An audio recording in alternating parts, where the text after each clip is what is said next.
नमस्कार, मैं राकेश परमार और आप देख रहे हैं आपका बात। मित्रों, आपके बात की शुरुआत के पहले एक संतोषजनक खुशखबरी दो। मित्रों, सोशल मीडिया की अगर माने, सोशल नेटवर्किंग साइट, समाचार चैनल, हालांकि मैं समाचार चैनलों पर समाचार के विषय में नहीं जानता, क्योंकि समाचार चैनल पर एक काम बड़ा प्रमुखता से होता है। वो होता है कि समाचार चैनलों का प्रयास होता है कि किसी भी रूप में समाचार ना प्रसारित हो जाए, बाकी वो सब प्रसारित करते रहते हैं। जैसे सरकार विरोधी एजेंडा वाला समाचार चैनल सरकार विरोधी एजेंडा चलाएगा, सरकार का समर्थक वाला चैनल सरकार का समर्थक का एजेंडा चलाएगा। इसी में कोई बाई मिस्टेक समाचार वगैरह चल जाए या आपके मतलब के कोई समाचार आ जाए तो वो आपका सौभाग्य है। समाचार वालों का प्रयास यही होता है कि ऐसा ना हो। लेकिन सोशल मीडिया में जो सोशल नेटवर्किंग साइट है उस पर जरूर अब आजकल तटस्थता है, क्योंकि अब सिर्फ आदमी समाचार चैनल के भरोसे नहीं है। अब रिलायंस की कृपा से हर आदमी संवाददाता है, हर आदमी प्रेस रिपोर्टर है। उसके पास 4G मोबाइल है और 1 GB डाटा है। वो जहां से देखता है वहीं से समाचार उठा करके आपको दे देता है। अभिषेक को शुभाशीर्वाद। मित्रों, मैं ये बात इसलिए कह रहा हूं कि जो सोशल नेटवर्किंग साइट और समाचारों पर पिछले कुछ दिनों का इतिहास देखा जाए, पिछले कुछ सालों का, तो ये 14 तारीख पर सिर्फ गंदगी परोसी जाती थी वैलेंटाइन डे के रूप में। वैलेंटाइन डे का इतना विभत्स प्रचार समाचार चैनल वाले भी करते थे। 15-20 दिन पहले ही अपने चैनल पर वैलेंटाइन का दुकान लगा लेते थे। लेकिन मुझे बड़ा सुकून है और बड़ा संतोष है कि अब की बार ऐसा नहीं हुआ। अब की बार पुलवामा में शहीद हुए हमारे CRPF के उन जवानों को नमन करते हुए श्रद्धांजलि का पोस्ट बहुत आया। ट्विटर पर टॉप ट्रेंड कर रहा था कि पुलवामा शहीद को विनम्र श्रद्धांजलि, बाइकॉट वैलेंटाइन। अगर आपको वैलेंटाइन मनाना है तो हमारे जवानों के साथ मनाइए, हमारे जवानों के लिए मनाइए। अगर आप किसी को फूल देना चाहते हैं तो हमारे जवानों को दीजिए। मैंने भी एक दीपक जलाया था। अगर आपने मेरा कल का पोस्ट देखा होगा तो मैं एक दीपक अपने जवानों के नाम सुबह भी जलाया था और शाम को जब आपके सामने मुखातिब हुआ तब भी मैंने जलाया था अपने जवानों के नाम। और मुझे बड़ा संतोष, विश्वास और खुशी है कि पूरा देश ने जवानों को श्रद्धांजलि देने में अपना ऊर्जा खर्च किया, ये बेमतलब के वैलेंटाइन पे नहीं। हालांकि मैं ये नहीं कह रहा कि समूचा देश वैलेंटाइन टिकट का बंटवारा विषय पर हाँ मैं बोलूंगा आज इस पर बोले से चलो कल रखते हैं टिकट पर। तुम्हारी बात मानते हैं, कल इस पर रखते हैं। आज अब चूंकि सरकार, मैं लोकतंत्र की खूबियां और कमियों पर बात करने से मैंने सोचा कि इस पर बात करते हैं। हो सकता है इसमें टिकट का रेफरेंस भी आ जाए। खैर, बात असली मुद्दे पर आते हैं। मित्रों, लोकतंत्र हमारे देश की सबसे मजबूत जड़ है और हमारे देश की आत्मा में लोकतंत्र बसा हुआ है। बल्कि ये कहें कि देश की आत्मा ही लोकतंत्र है। हाँ, नमस्कार प्रजापति जी, कैसे हैं आप? लोकतंत्र की खूबियां भी है और लोकतंत्र में खामियां भी है। उसी पर कुछ चर्चाएं आपसे करूंगा। अगर आपको लगे कि हाँ मैं सही जा रहा हूं तो कृपया अपना आशीर्वाद दीजिएगा। इस वीडियो को लाइक, शेयर और इस चैनल को सब्सक्राइब करिएगा। मित्रों, खूबियों की बात पहले कर लेते हैं, खामियां तो बाद में निकालते हैं। खामियां आदमी को नहीं निकालना चाहिए, पहले खूबी पर बात कर लेते हैं। खूबी यह है कि लोकतंत्र में कम से कम 5 साल ही सही एक बार आपके सामने नेताओं को झुकना पड़ता है, आपके सामने आना पड़ता है।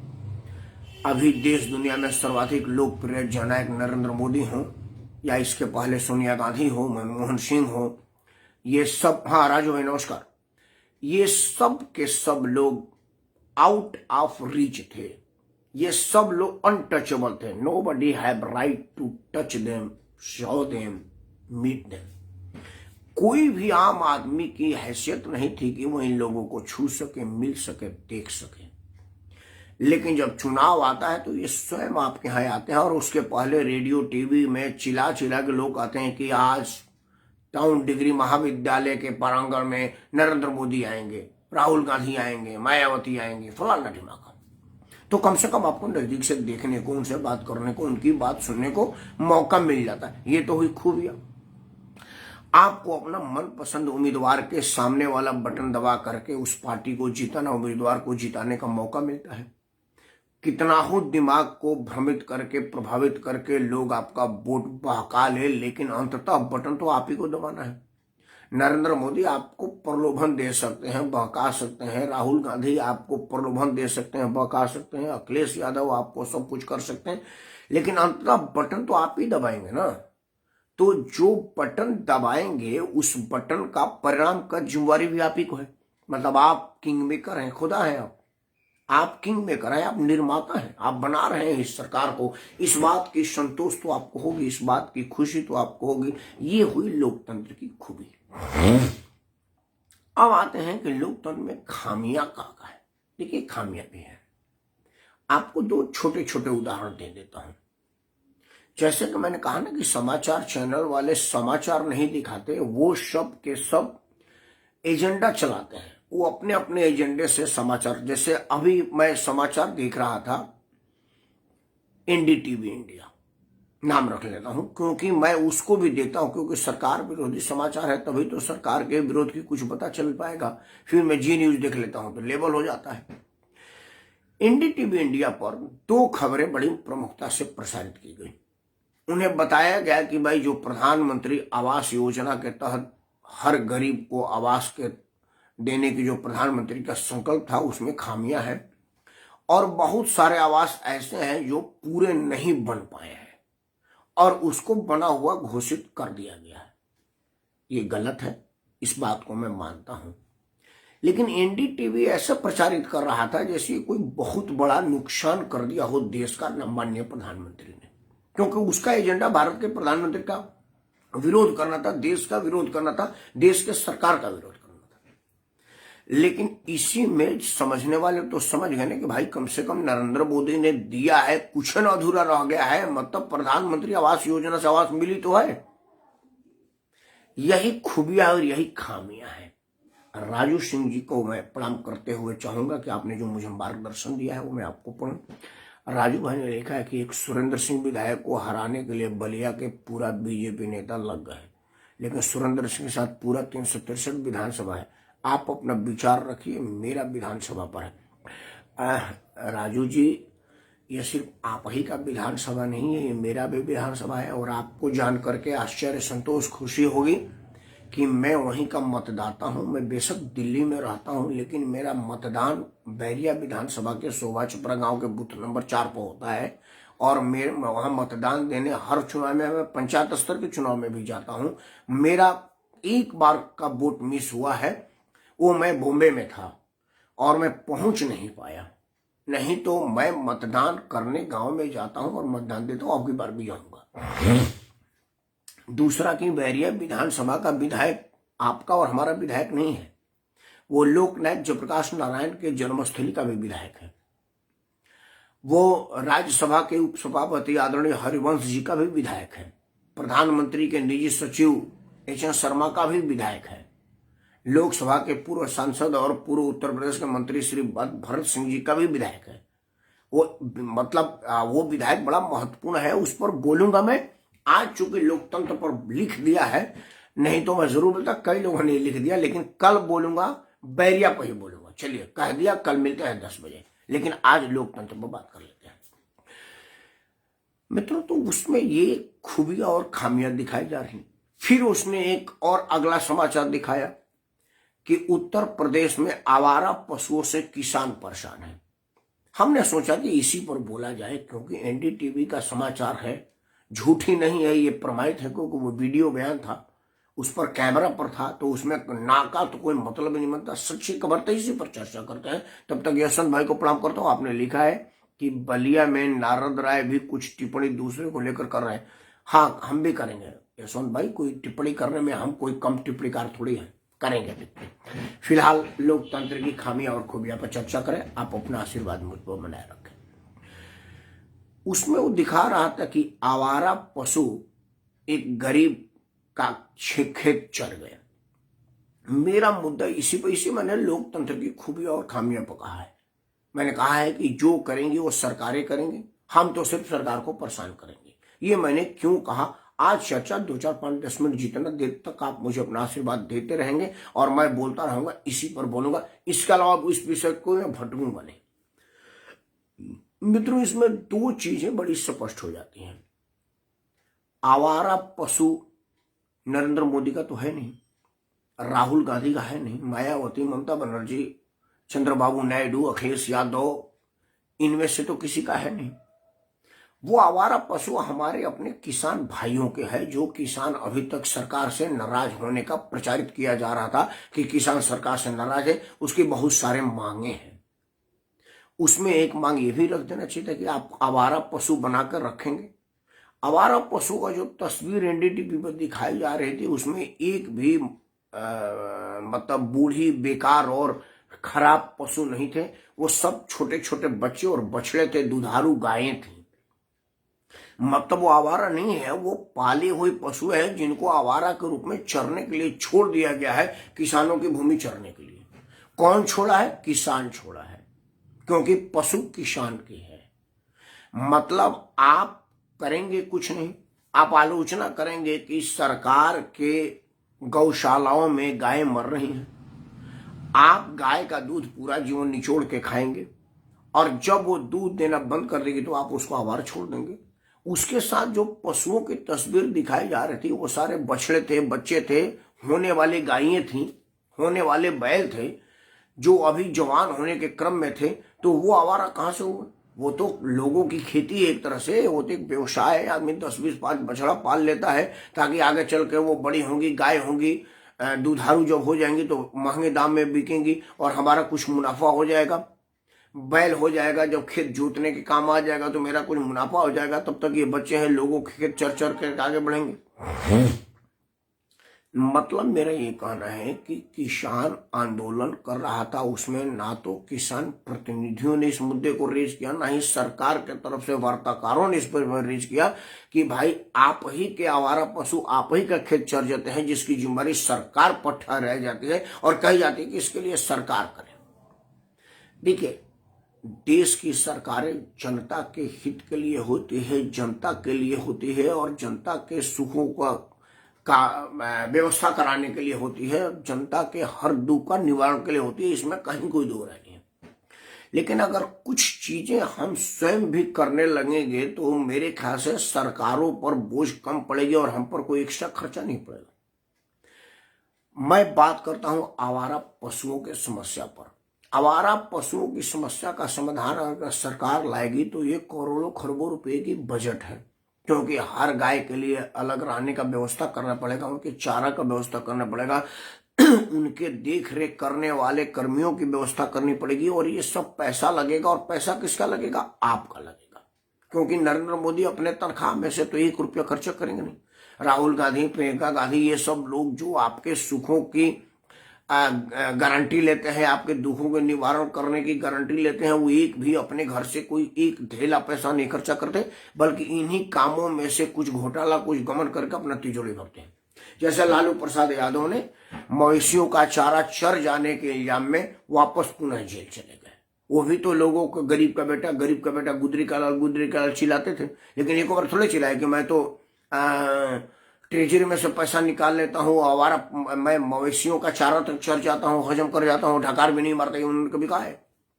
तो ये करेंगे, लेकिन अगर वही काम आप करेंगे तो आपका 1 रुपया नहीं लगेगा, क्योंकि वो पशु आपका है और आपके घर पे जगह है उनको बांधने का, आपके खेतों में चारा है उनको चराने का, आपके पास समय है उनको चारागाह में ले जाकर चराना, फिर बांध करके अपने दरवाजे पर रख देने का। मतलब ना तो उसे सरकार पर कोई खर्चा आएगा, नहीं आप पर आएगा। क्यों? क्योंकि आपका पशु है और आपके पास 2 पशु, 3 पशु, 4 पशु है और आपके पास जगह है 3-4 बांधने का। लेकिन अगर 100 लोगों का 2-2, 4-4 सौ हो तो 400-500 पशु हो जाएगा। फिर सरकार को एक इकट्ठा करना पड़ेगा, एक जगह बनानी पड़ेगी और उस जगह बनाने में जो खर्चा लगेगा वो खर्चा आप ही के यहाँ से आएगा। क्योंकि अगर आप पशु खाना बनाने के खर्चे से सरकार को मुक्ति दे देंगे तो वो पैसा आपको सस्ते खाद में, सस्ते बीज में, मुफ्त के अस्पताल में, मुफ्त के शिक्षा में खर्च किया जा सकता है, सड़क बनाई जा सकती है, मुफ्त में बिजली देने की व्यवस्था की जा सकती है, विकास के और काम में लग सकता है। लेकिन चूंकि हमने करना नहीं, हमें तो सिर्फ सरकार को परेशान करना है और समाचार चैनल वाले अपने अपने एजेंडे के हिसाब से इसको प्रचारित करेंगे। यही लोकतंत्र की सबसे बड़ी खामी है। अब सवाल है कि इसको बोलेगा कौन? मैं इसलिए बोल पा रहा हूं क्योंकि मुझे चुनाव नहीं लड़ना है। अगर मुझे 1% आशंका हो जाए कि मेरे को कोई पार्टी टिकट दे करके बलिया से MP MLA का चुनाव लड़वा सकती है तो मैं इस बात को नहीं रखूंगा आपके सामने। क्योंकि लोग इसी वीडियो को दिखाएंगे चुनाव में कि देखो राकेश परमार पशुओं के लिए कह रहा था कि ये किसानों की वजह से परेशानी हो रही है, और इतने पे लोग वोट नहीं देंगे। क्योंकि हमारे यहाँ एक शब्द बोलने का जबान में बात डाल करके, एक मिनट, यशवंत भाई ने लिखा है, कुछ मैं पढ़ता हूं। आपने लिखा है कि एक सुरेंद्र सिंह विधायक को नहीं, भाई साहब किसान के ऊपर उठकर कारपोरेट घराने के बारे में कुछ टिप्पणी कीजिए, क्योंकि ये लोग भी नदियों आदि को, हाँ बिल्कुल यशवंत भाई, आपने अगर मेरे को सुना होगा तो मैं इस विषय पर बहुत वीडियो बना चुका हूं, सरकार के मदद से कारपोरेट के घोटाले का। ये मैं कोई पहली बार, लेकिन आज मैं लोकतंत्र की खूबियां और खामियों पर चर्चा कर रहा हूं। लोकतंत्र की खूबियां ये है कि सरकार बनाने की जिम्मेदारी आपकी है, और खामियां ये है कि आप सब कुछ सरकार पर थोप देते हैं और चाहते हैं कि सब कुछ सरकार करे। वो चाहे आवारा पशुओं की समस्या उत्पन्न आपका किया हुआ है, क्योंकि आवारा पशु किसी सरकार का नहीं होता, ना वो मोदी का होता है, ना राहुल का होता है, ना मायावती का होता है, ना मुलायम का होता है, वो आपका और हमारा होता है। और उसे परेशानी भी हमें ही होती है। सबसे बड़ी बात कि इस बात को हम समझ नहीं पा रहे, बड़ी बारीक और बड़ी महीन बात है।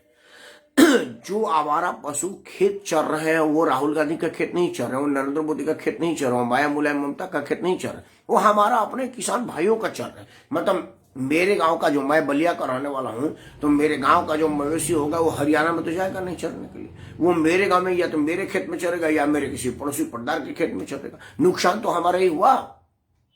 इन सब बातों को अगर हम बहुत ध्यान से और समझ से करेंगे तो मुझे लग रहा है कि सरकारों पर से हम बोझ बहुत ज्यादा तक कम करेंगे, और जो सरकारें उस बोझ को वहन करने में पैसा खर्च करेंगी वो हमारे और आपके विकास में कर सकती है। या हम और आप सरकार से कह सकते हैं कि आप क्या कर रहे हैं, आपको अस्पताल बनाना था आप नहीं बनाए, आपको शिक्षा के लिए बढ़िया विद्यालय बनाना था आप नहीं बनाए, आपको आवागमन के लिए बहुत बढ़िया सड़क बनाना था आपने वो नहीं बनाया, आपको किसानों की मदद करने के लिए कुछ सब्सिडी देनी थी वो आपने नहीं दिया।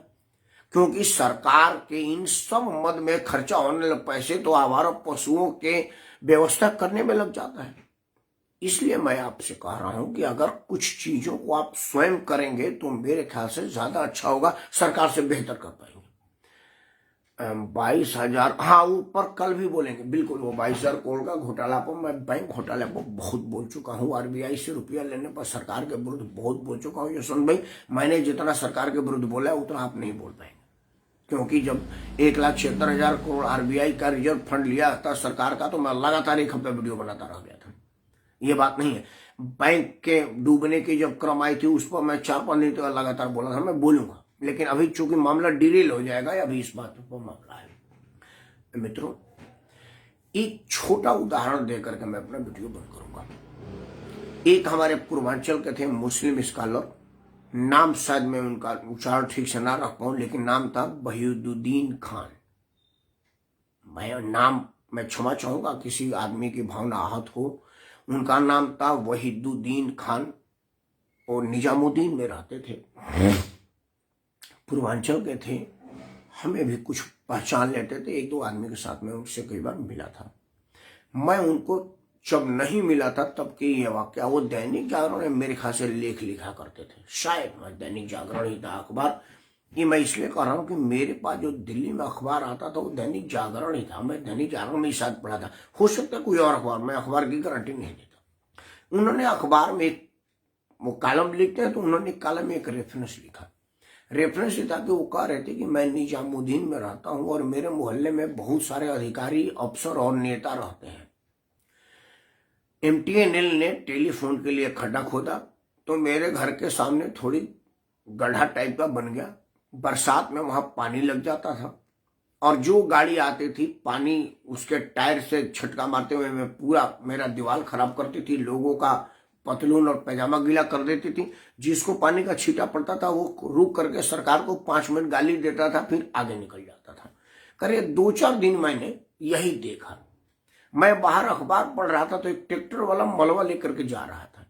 तो मैंने उस ट्रैक्टर वाले से पूछा कि भाई क्या ये गड्ढा तुम भर सकते हो? बोला हाँ साहब, ये 200 रुपया दीजिए, मैं भर दूंगा। तो मैंने उसको 200 रुपया दिया।